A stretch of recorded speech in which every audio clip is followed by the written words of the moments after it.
পাবনার সাথিয়ায় অস্থায়ী পশুর হাট ইজারা নিয়ে বিএনপি জামায়াত নেতাকর্মীদের মধ্যে উত্তেজনা দেখা দিয়েছে।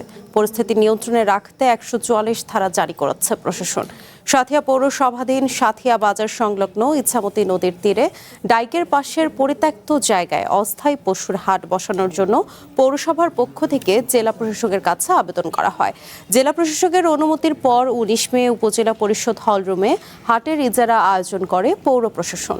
ইজারায় অংশ নিতে ২৬ জন আবেদনকারী শর্ত অনুযায়ী ২০,০০০ টাকা করে জমা দেন।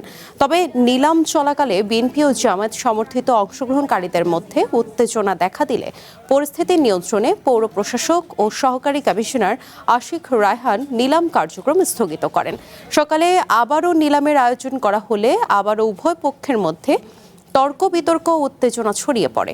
এক পর্যায়ে বিএনপির নেতাকর্মীরা উপজেলা পরিষদ হলরুম ত্যাগ করেন। পরিস্থিতি অবনতির আশঙ্কায় উপজেলা প্রশাসন বৃহস্পতিবার বেলা ১১টা থেকে পবিত্র ঈদুল আজহার আগের দিন রাত ১২টা পর্যন্ত ১৪৪ ধারা জারি করে।